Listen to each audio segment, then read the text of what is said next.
One by what?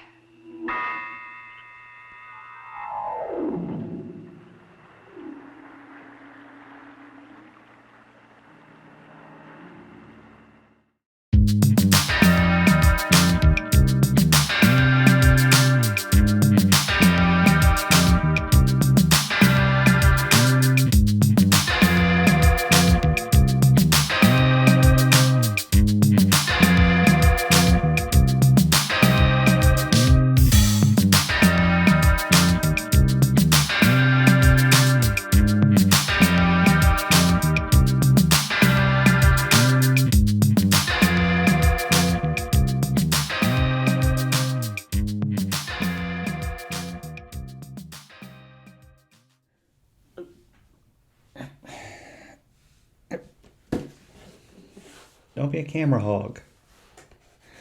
Hey gang, it's me, Uncle Todd here with Sunny, a zombie cat. Say hello to everybody. She's a little shy. Tonight, we're going to look at the flick from 1961, The Naked Witch. If any of you are familiar with this film, I know what you're thinking. Why would I choose this film for my first episode? Very simple reason. Best reason in the world. It is short. Less than an hour, a lot of filler. It was made by Larry Buchanan, a Texas filmmaker, probably best known today for his series of TV films he made for AIP, in which he took scripts from their 50s sci-fi films and remade them in color for syndication. He had a pretty long career, about 20 years, from the early 60s and the late 80s. He also made gangster films, other horror films, and 2 biopics on Marilyn Monroe. Probably his most famous title, just for the name alone, is Mars Needs Women.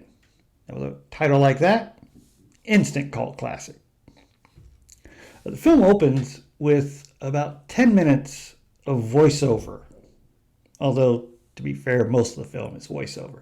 But this is voiceover from a narrator, not any of the characters, and over a series of medieval-looking paintings, it gives you the history of witches.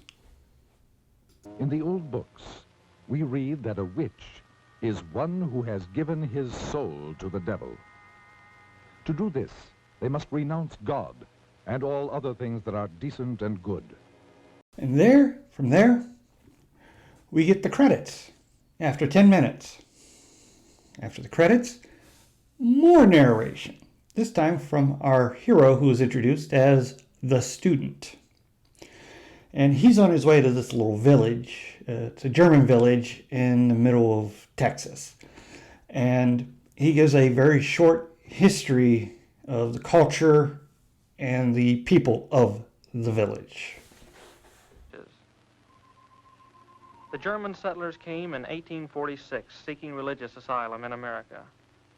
The green hills, the rocky slopes, and clear rushing streams. After 20 minutes, we finally get to our plot. The student is on his way to the village to record the music festival that is happening there for his sociology class in college. But his car breaks down, so he ends up walking, and by the time he gets there, it's over. But he decides to spend the night, because he's got no way to leave, until his car gets fixed, where he meets the lovely daughter of the innkeeper, Kurska. And in the evening, she visits him, and she seems to have one thing on her mind. You'd have to see her.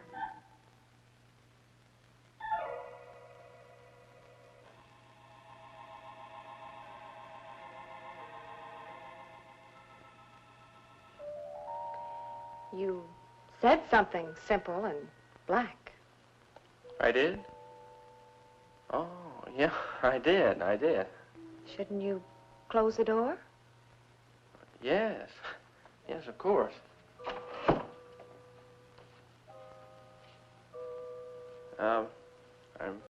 Things do not go the way we think they are, because all she does is leave him a book about the history of the village. And as the student reads it, he learns the story of the witch.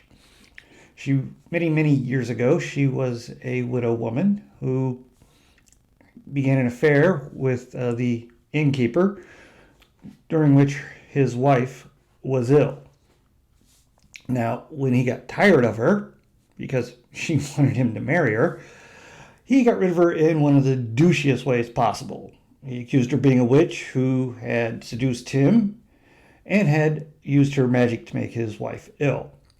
And of course, this led to the inevitable. That same night, under cover of darkness, they took the widow to the graveyard. There are those who said that she waited proudly without fear, and that she whispered over and over, Tot au alle Schönigs, death to all Schönigs. I will return, and with the self-same spire, I will kill all who bear the name of Schönig. How convenient for Otto Schönig that there could be no trial.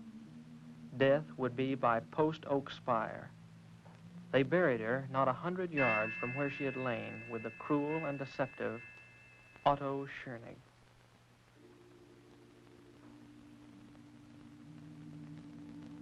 Having finished the story, the student then has the brilliant idea to go to the cemetery and dig her up, thereby inadvertently reviving her.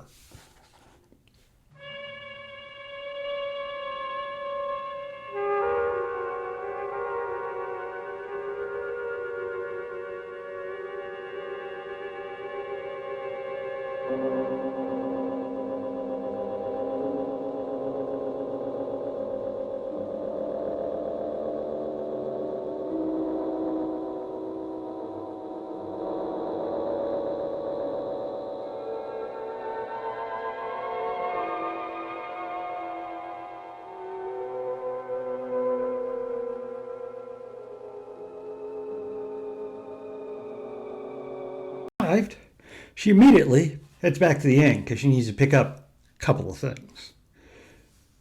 More specifically, one, the stake that the student had taken out of her chest, and one other item that she needs.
Now that she is the not naked witch, she then goes and commits her first murder. That footage I showed at the beginning of the video.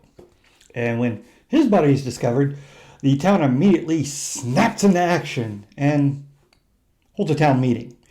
And like most bureaucracies, they really don't get anything decided. They figure out it's the witch and she's returned. The student says nothing. And the next victim is the innkeeper, Kriska's father.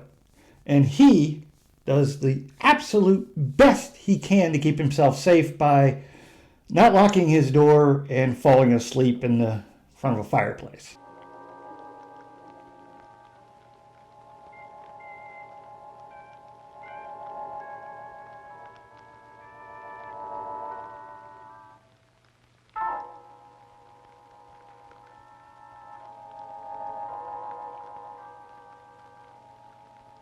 And one by fire.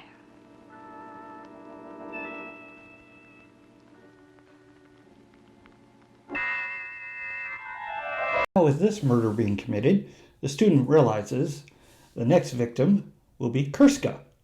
So he does the obvious thing. Tell anybody? No. Why would he do that? No, he runs to the town library, does some research on caverns in the area, and goes off in search of the witch, which he finds. She's swimming naked in a pond. And I can't show you that footage because I haven't figured out how to put the little black bars on the screen. Still learning here. Anyway, being the intrepid investigator he is, an expert woodsman, he steps on a dry twig. A cliche that was old hat back when Fenimore Cooper did it in Last of the Mohicans. Being alerted to his presence, the witch immediately entrances him, and they frolic.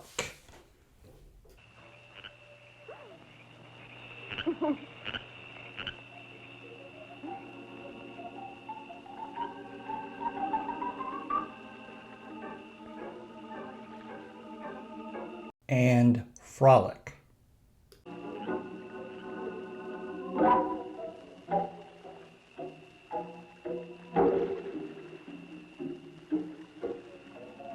And frolic.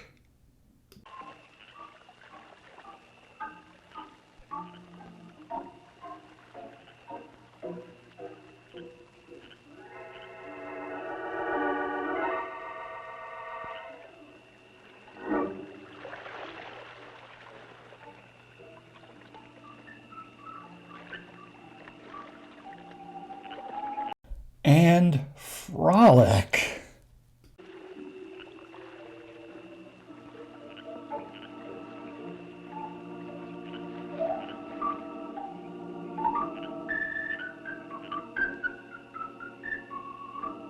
Now that we're finally back at her cave, the witch gets down to business.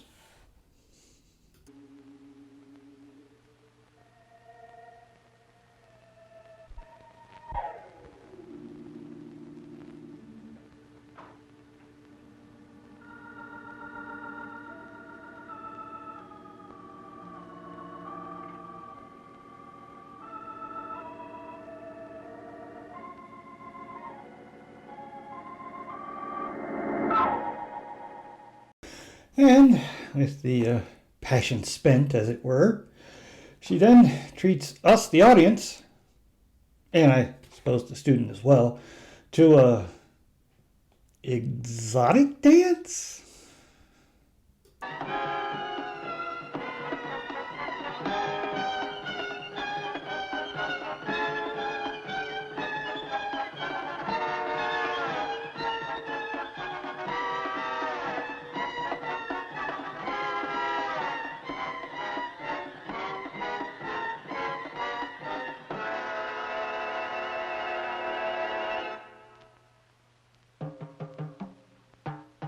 Okay, I didn't show the whole dance, but it was pretty long and kind of repetitive.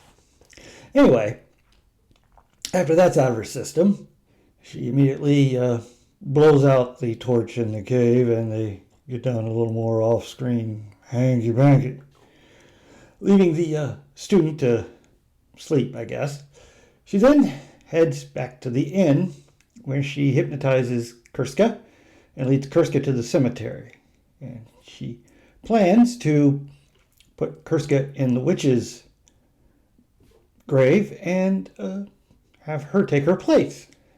Luckily, and I do mean luckily, the student breaks the enchantment and rushes to the rescue.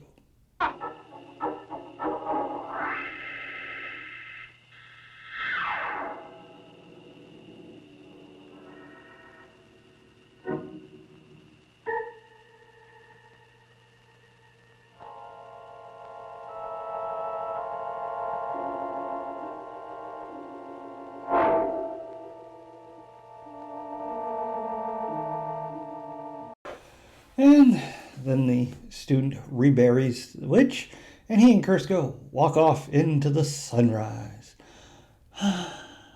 True love. And that was The Naked Witch. What can you really say about it? It's It's not a great movie. It's just sort of okay. It's got quite a few problems, as you've seen. Biggest of which is that you're 20 minutes into a 59-minute film before you even get to the plot. And there's a funny section where when the witch is first running to the inn, because she's naked, they darken from her shoulders down to her knees during that span, which doesn't make any sense because later on in the film they show her completely nude in a swimming scene. But one of the main problems of the film is that it's kind of bland. It's not campy enough to be funny, and it's not salacious enough to be sleazy. So there's not really much exploitation to be had with it. But for what it is, it's okay. It's a nice little time killer. And that's really all you can say about The Naked Witch. I hope you enjoyed the review and that you tune in for my next one. I'd also like you to hit, like, share, and subscribe. Gotta remember that. And also, stay after my credits and you'll see my favorite scene. It's pretty funny.